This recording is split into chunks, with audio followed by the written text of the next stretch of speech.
Dengue रोगी केउं फल उपकारी अटे? आपण मानकर option हेउची option A Amb, option B आत, ऑप्शन सी डाळिंब एवं option D kiwi. So friends आपण माने प्रतिटी प्रश्न रे 5 सेकेंड टाइम पाइबे। जदि यार उत्तरटी जानिथिबे ताले निश्चित भावे कमेंट करंतु। सो फ्रेंड्स आपण मानकर समयटी सरी जाइछि, तो चलंतु देखिनबा यार सठिक उत्तरटी कोन रहिछि।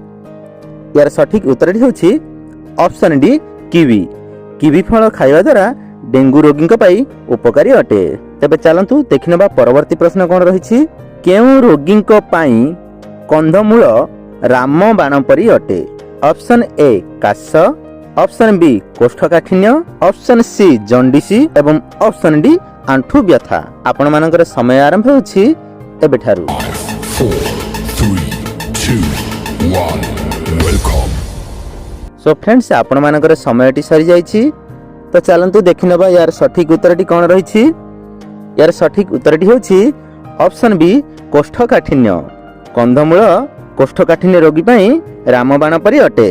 तेबे चलंतु देखिनबा परवर्ती प्रश्न कोन रहिछि। खाइबा समय रे पानी पीले केउं रोग होइथाय? ऑप्शन ए मलकंटक, option B liver, option C acidity एवं ऑप्शन डी हार्ट अटैक। आपण मानकर समय आरंभ होछि एबेठारु। 4, 3, 2, 1 वेलकम। सो फ्रेंड्स आपण मानकर समयटी सरी जाइछि, तो चलंतु देखिनबा यार सठिक उत्तरटी कोन रहिछि।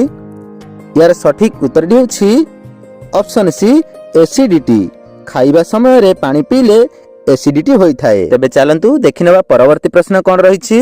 गरम पानी रे प्रतिदिन गाधोइले केउं रोग होइथाय? Option A acidity, option B diabetes, option C उच्च रक्तचाप एवं ऑप्शन डी थायराइड। आपण मानकर समय आरंभ होछि एबेठारु।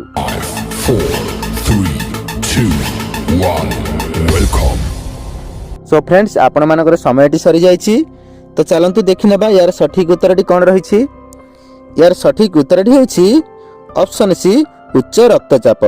गरम पानी रे प्रतिदिन गाधोइले उच्च रक्तचाप होइथाय। तेबे चलंतु देखिनबा परवर्ती प्रश्न कोन रहिछि। मटन अधिक खाइबा द्वारा केउं रोग होइथाय?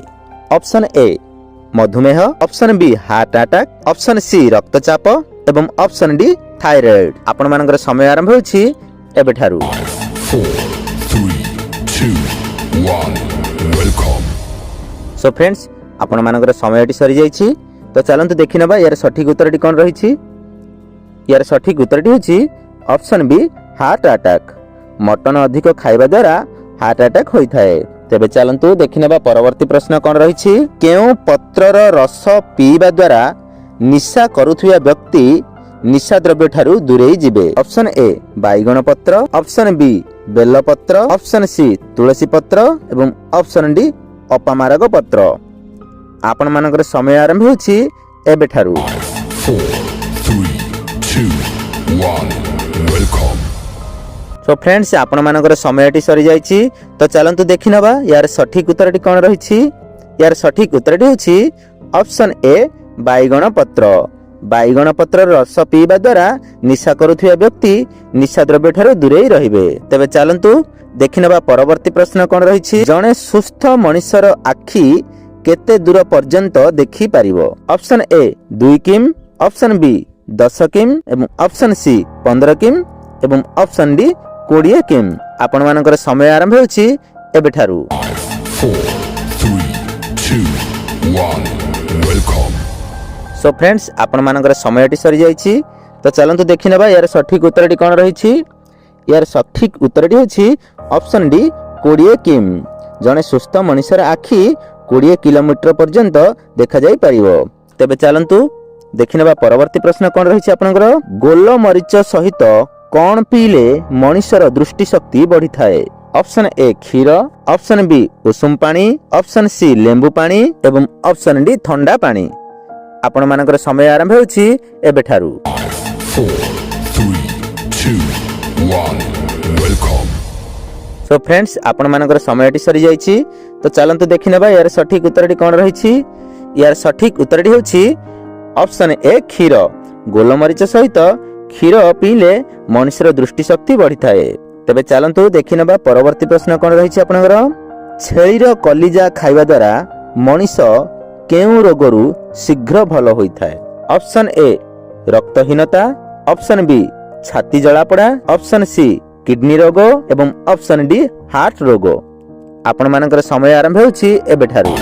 4, 3, 2, 1. Welcome. ସୋ ଫ୍ରେଣ୍ଡସ୍, ଆପଣମାନଙ୍କର ସମୟଟି ସରିଯାଇଛି। ତ ଚାଲନ୍ତୁ ଦେଖିନେବା ୟାର ସଠିକ୍ ଉତ୍ତରଟି କ'ଣ ରହିଛି। ୟାର ସଠିକ୍ ଉତ୍ତରଟି ହେଉଛି ଅପସନ୍ ଏ ରକ୍ତହୀନତା। ଛେଳିର କଲିଜା ଖାଇବା ଦ୍ୱାରା ମଣିଷ ରକ୍ତହୀନତା ରୋଗଠାରୁ ଶୀଘ୍ର ଭଲ ହୋଇଥାଏ। ତେବେ ଚାଲନ୍ତୁ ଦେଖିନେବା ପରବର୍ତ୍ତୀ ପ୍ରଶ୍ନ କ'ଣ ରହିଛି। ନାକରୁ ରକ୍ତ ପଡୁଥିଲେ ନାକରେ କ'ଣ ପକାଇଲେ ରକ୍ତ ବାହାରିବା ଶୀଘ୍ର ଭଲ ହୋଇଯାଇଥାଏ? ଅପସନ୍ ଏ ମହୁ, ଅପସନ୍ ବି ଦୁବ ଘାସ ରସ, ଅପସନ୍ ସି ପିଆଜ ରସ ଏବଂ ଅପସନ୍ ଡି ଲେମ୍ବୁ ରସ। ଆପଣମାନଙ୍କର ସମୟ ଆରମ୍ଭ ହେଉଛି ଏବେଠାରୁ। 4, 3, 2, 1. Welcome. ସୋ ଫ୍ରେଣ୍ଡସ୍, ଆପଣମାନଙ୍କର ସମୟଟି ସରିଯାଇଛି। ତ ଚାଲନ୍ତୁ ଦେଖିନେବା ୟାର ସଠିକ୍ ଉତ୍ତରଟି କ'ଣ ରହିଛି। ୟାର ସଠିକ୍ ଉତ୍ତରଟି ହେଉଛି ଅପସନ୍ ବି ଦୁବ ଘାସ ରସ। ନାକରୁ ରକ୍ତ ପଡୁଥିଲେ ନାକରେ ଦୁବ ଘାସ ରସ ପକାଇଲେ ନାକରୁ ରକ୍ତ ବାହାରିବା ଶୀଘ୍ର ଭଲ ହୋଇଥାଏ। ତେବେ ଚାଲନ୍ତୁ ଦେଖିନେବା ପରବର୍ତ୍ତୀ ପ୍ରଶ୍ନ କ'ଣ ରହିଛି। କଲରା ସହିତ କ'ଣ ଖାଇଲେ ଧଳା ଛଉ ହୋଇଥାଏ? Option A tomato, option B ଆଳୁ, ଅପସନ୍ ସି ଭେଣ୍ଡି ଏବଂ ଅପସନ୍ ଡି ଲାଉ। ଆପଣମାନଙ୍କର ସମୟ ଆରମ୍ଭ ହେଉଛି ଏବେଠାରୁ। 4, 3, 2, 1. Welcome. ତ ଫ୍ରେଣ୍ଡସ୍, ଆପଣମାନଙ୍କର ସମୟଟି ସରିଯାଇଛି। ତ ଚାଲନ୍ତୁ ଦେଖିନେବା ୟାର ସଠିକ୍ ଉତ୍ତରଟି କ'ଣ ରହିଛି। ୟାର ସଠିକ୍ ଉତ୍ତରଟି ହେଉଛି ଅପସନ୍ ଡି ଲାଉ। କଲରା ସହିତ ଲାଉ ଖାଇଲେ ଧଳା ଛଉ ହୋଇପାରେ। ତେବେ ଚାଲନ୍ତୁ ଦେଖିନେବା ପରବର୍ତ୍ତୀ ପ୍ରଶ୍ନ କ'ଣ ରହିଛି। ଶୀତ ଦିନେ ଅଧିକ ସମୟ ଶୋଇବା ଦ୍ୱାରା କେଉଁ ରୋଗ ହୋଇଥାଏ? ଅପସନ୍ ଏ ଜ୍ୱର, ଅପସନ୍ ବି ଥଣ୍ଡା, ଅପସନ୍ ସି ହଇଜା ଏବଂ ଅପସନ୍ ଡି କଫ ବାତ ଅଳସପଣ। ଆପଣମାନଙ୍କର ସମୟ ଆରମ୍ଭ ହେଉଛି ଏବେଠାରୁ। 4, 3, 2, 1. Welcome. ତ ଫ୍ରେଣ୍ଡସ୍, ଆପଣମାନଙ୍କର ସମୟଟି ସରିଯାଇଛି। ତ ଚାଲନ୍ତୁ ଦେଖିନେବା ୟାର ସଠିକ୍ ଉତ୍ତରଟି କ'ଣ ରହିଛି। ୟାର ସଠିକ୍ ଉତ୍ତରଟି ହେଉଛି ଅପସନ୍ ଡି କଫ ବାତ ଥକାପଣ। ଶୀତ ଦିନେ ଅଧିକ ସମୟ ଶୋଇବା ଦ୍ୱାରା କଫ ବାତ ଏବଂ ଥକାପଣ ହୋଇଥାଏ। ତେବେ ଚାଲନ୍ତୁ ଦେଖିନେବା ପରବର୍ତ୍ତୀ ପ୍ରଶ୍ନ କ'ଣ ରହିଛି। ମୁହଁର ବ୍ରଣରେ କେଉଁ ତେଲ ଲଗାଇଲେ ବ୍ରଣ ଶୀଘ୍ର ଭଲ ହୁଏ? ଅପସନ୍ ଏ କର୍ପୂର ତେଲ, ଅପସନ୍ ବି ନିମ୍ବ ତେଲ, ଅପସନ୍ ସି ନଡ଼ିଆ ତେଲ ଏବଂ ଅପସନ୍ ଡି ସୋରିଷ ତେଲ। ଆପଣମାନଙ୍କର ସମୟ ଆରମ୍ଭ ହେଉଛି ଏବେଠାରୁ। 4, 3, 2, 1. Welcome. ସୋ ଫ୍ରେଣ୍ଡସ୍, ଆପଣମାନଙ୍କର ସମୟଟି ସରିଯାଇଛି। ତ ଚାଲନ୍ତୁ ଦେଖିନେବା ୟାର ସଠିକ୍ ଉତ୍ତରଟି କ'ଣ ରହିଛି। ୟାର ସଠିକ୍ ଉତ୍ତରଟି ହେଉଛି ଅପସନ୍ ଏ କର୍ପୂର ତେଲ। ମୁହଁରେ ବ୍ରଣ ହୋଇଥିଲେ କର୍ପୂର ତେଲ ଲଗାଇଲେ ଶୀଘ୍ର ଭଲ ହୋଇଥାଏ। ଏବେ ଚାଲନ୍ତୁ ଦେଖିନେବା ପରବର୍ତ୍ତୀ ପ୍ରଶ୍ନ କ'ଣ ରହିଛି। କେଉଁ ପତ୍ରର ରସ ପିଇଲେ ପେଟରେ ଥିବା କୃମି ସବୁ ମରିଯାଆନ୍ତି? ଅପସନ୍ ଏ ନିମ୍ବ ପତ୍ର, ଅପସନ୍ ବି କଲରା ପତ୍ର, ଅପସନ୍ ସି ତୁଳସୀ ପତ୍ର ଏବଂ ଅପସନ୍ ଡି ପଣସ ପତ୍ର। ଆପଣମାନଙ୍କର ସମୟ ଆରମ୍ଭ ହେଉଛି ଏବେଠାରୁ। 4, 3, 2, 1. Welcome. ଫ୍ରେଣ୍ଡସ୍, ଆପଣମାନଙ୍କର ସମୟଟି ସରିଯାଇଛି। ତ ଚାଲନ୍ତୁ ଦେଖିନେବା ୟାର ସଠିକ୍ ଉତ୍ତରଟି କ'ଣ ରହିଛି। ୟାର ସଠିକ୍ ଉତ୍ତରଟି ହେଉଛି ଅପସନ୍ ସି ତୁଳସୀ ପତ୍ର। ତୁଳସୀ ପତ୍ରର ରସ ପିଇଲେ ପେଟରେ ଥିବା କୃମି ସବୁ ମରିଯାଆନ୍ତି। ଚାଲନ୍ତୁ ଦେଖିନେବା ପରବର୍ତ୍ତୀ ପ୍ରଶ୍ନ କ'ଣ ରହିଛି। କ'ଣ ଖାଇଲେ ଗୁଟ୍ଖା ଖାଉଥିବା ବ୍ୟକ୍ତି 2 ଦିନରେ ଗୁଟ୍ଖା ଖାଇବା ଛାଡ଼ିଦେବେ? ଅପସନ୍ ଏ ଲେମ୍ବୁ ରସ, କଳା ଲୁଣ, ଜୁଆଣି ଏବଂ ଅପସନ୍ ବି ଗୁଆ ଜୁଆଣି, ଅପସନ୍ ସି ଗୁଆ ଲୁଣ ଏବଂ ଅପସନ୍ ଡି ବାଦାମ ଲୁଣ। ଆପଣମାନଙ୍କର ସମୟ ଆରମ୍ଭ ହେଉଛି ଏବେଠାରୁ। 4, 3, 2, 1. Welcome. ସୋ ଫ୍ରେଣ୍ଡସ୍, ଆପଣମାନଙ୍କର ସମୟଟି ସରିଯାଇଛି। ତ ଚାଲନ୍ତୁ ଦେଖିନେବା ୟାର ସଠିକ୍ ଉତ୍ତରଟି କ'ଣ ରହିଛି। ୟାର ସଠିକ୍ ଉତ୍ତରଟି ହେଉଛି ଅପସନ୍ ଏ ଲେମ୍ବୁ ରସ, କଳା ଲୁଣ, ଜୁଆଣି। ଲେମ୍ବୁ ରସ, କଳା ଲୁଣ, ଜୁଆଣି ଏକତ୍ର କରି ଖାଇଲେ ଗୁଟ୍ଖା ଖାଉଥିବା ବ୍ୟକ୍ତି 2 ଦିନରେ ଗୁଟ୍ଖା ଖାଇବା ଛାଡ଼ିଦେବେ।